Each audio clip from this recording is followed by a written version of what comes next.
시간입니다. 오늘은 다이나믹 아일랜드에 대한 이야기를 해볼게요.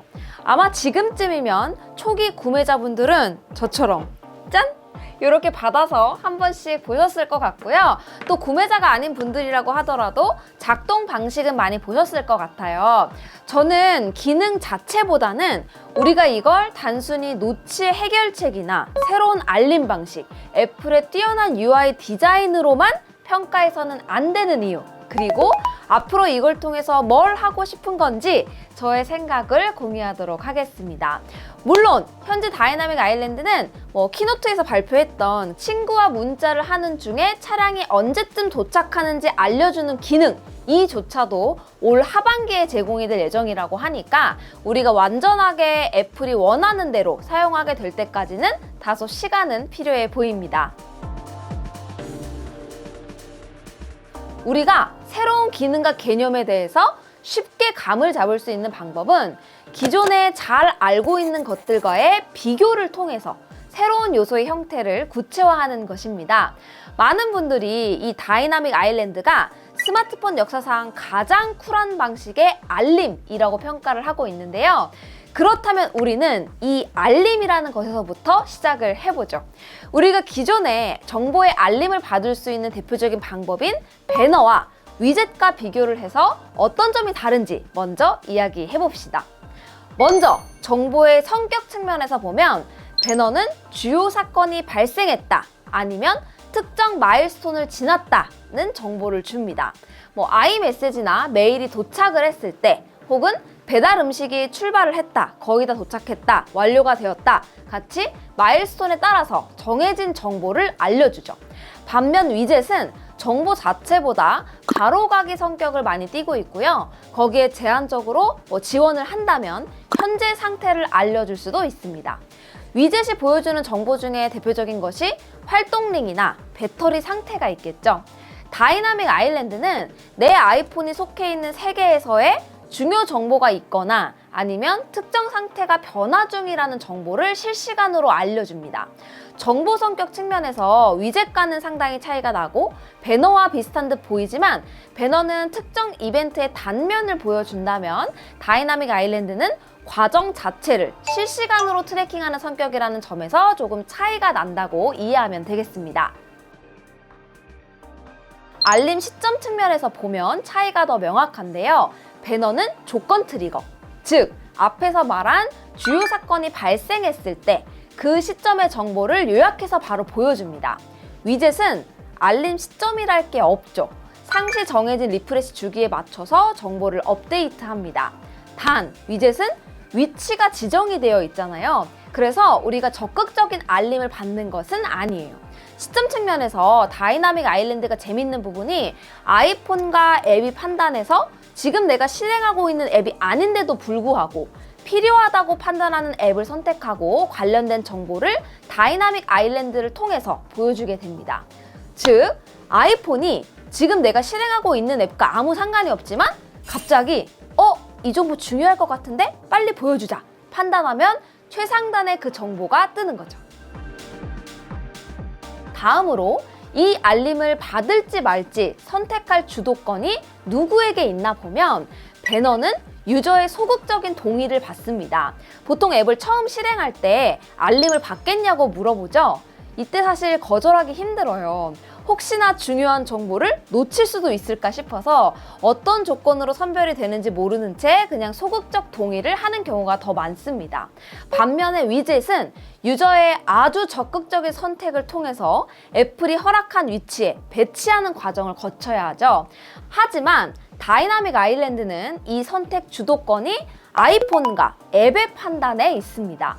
지금 최상단에서 실행되고 있는 앱과 무관하게 필요하다고 판단된 정보를 또 자체적으로 판단한 시점에 열어주기 때문에 유저에게 정보를 선택적으로 볼 수 있는 주도권은 거의 없다고 볼 수 있죠.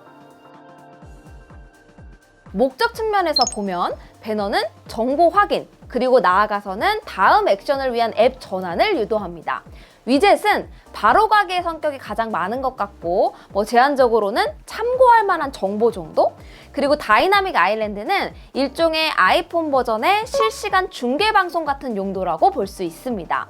다음 액션으로 이어질 수 있다는 측면에서 배너와의 유사점도 있지만 기능의 의도 측면에서 보자면 배너와는 다르게 앱 전환을 의도한다기보다 오히려 현재 쓰고 있는 앱에 집중할 수 있도록 필요할 것 같은 정보를 선제적으로 제공한다는 점. 그래서 유저는 굳이 앱을 전환하지 않고 필요한 정보를 업데이트 받으면서 원래 하던 일에 집중하게 한다는 측면에서 차이가 있습니다. 위젯은 정해진 위치인 홈 화면이나 잠금 화면에 있어야 하죠. 따라서 앱을 실행하면 안 보이는 게 당연하고요. 반면 배너와 다이나믹 아일랜드는 앱 실행 중에도 최상단에서 실행이 되기 때문에 적극적으로 알림을 전달할 수 있다는 차이가 있습니다. 여기서도 조금 더 구체적으로 배너와의 차이점을 보자면 배너는 우리에게 익숙한 방식이기는 하지만 원치 않는 배너가 떴을 때 느끼는 거부감이 좀 큰 편이고 다이나믹 아일랜드는 일단 새로운 방식의 UI이기도 해서 또 아직 신제품 효과도 있고 UI 애니메이션 자체도 가급적 현재 사용하는 앱을 최대한 가리지 않으면서 어차피 노치 주변에 죽어있는 공간을 활용을 하고 있기 때문에 거부감이 좀 덜 생긴다고 볼 수 있어요.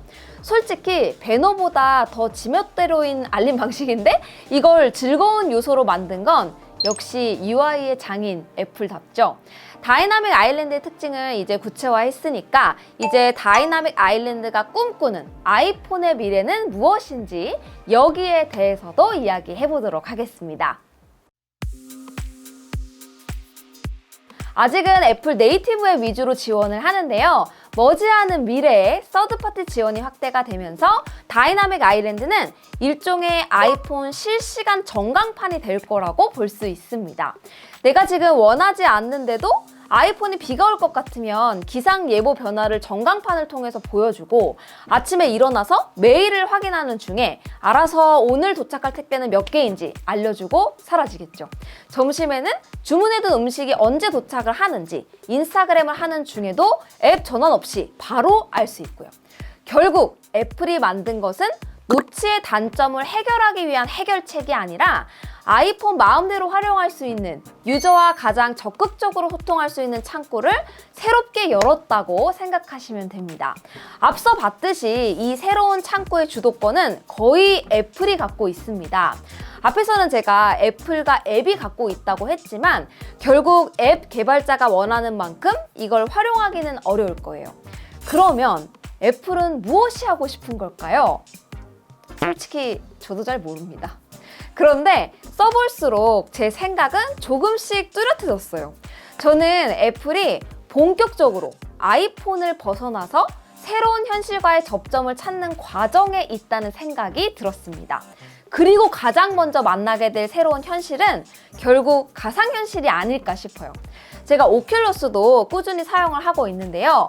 가장 불편했던 점이 화질, 무게, 배터리 이런 게 아닙니다. 이거는 개선의 여지가 있다고 하지만 제가 가상현실 속에 있는 동안 완벽하게 온라인 상태가 아니라는 점. 전화를 받을래도 문자를 보려고 해도 인스타를 보려고 해도 내가 시킨 밥이 오고 있는 건지 확인을 하려면 가상현실에서 나와야 하는 점이 저의 몰입을 항상 방해했어요. 다이나믹 아일랜드는 제가 써볼수록 VR 기기에서 가장 완벽한 방식의 온라인 커뮤니케이션 방법이라고 여기게 됐습니다.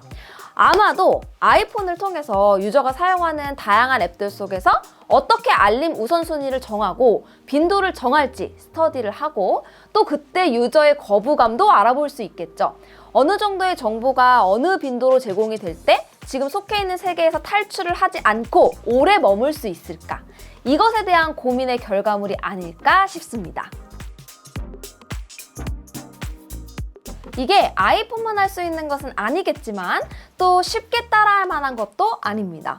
저는 아이폰의 이 남아도는 성능을 도대체 어디에 쓸 것인가 항상 궁금했었는데 이 다이나믹 아일랜드를 구현을 하려면 백그라운드 리소스를 상당히 써야 되고 그러면서 배터리 시간도 고려해야 하죠. 여기에 우선순위와 빈도에 대한 결정도 해야 되기 때문에 근본적인 의도까지 쉽게 모방하기는 어려울 겁니다. 이제부터 제가 궁금해지는 점이 있는데요. 제 구독자분들 중에서 개발자가 계시다면 저한테 좀 알려주세요. 도움을 주시는 분께 제가 꼭 소정의 선물을 보내도록 하겠습니다.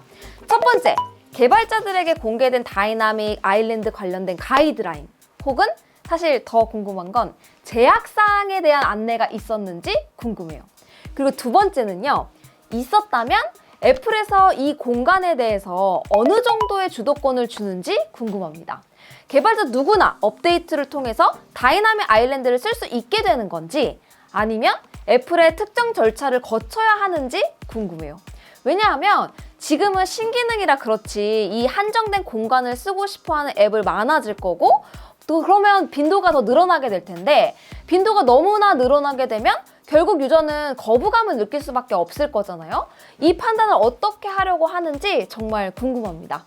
여러분의 자유로운 생각도 댓글로 많이 남겨주시고요. 저도 여러 방면으로 알아보고 또 써보면서 소식 전하도록 하겠습니다. 그러면 다음 영상에서 또 인사드릴게요. 안녕히 계세요. 끝! 여러분, 저는 이 실버를 샀는데 너무 예쁘지 않나요? 사실 디퍼플 엄청 고민하다가 역시 나는 실버야 이러고 이걸 샀는데 너무 잘한 것 같아요. 여기에 이 주황 색깔, 오렌지 색깔 가죽 케이스를 딱 끼우니까 너무 예뻐. 헉, 가죽 케이스 안 좋아하는데 가죽 케이스 사야 되나? 고나고님한테 물어봐야겠다.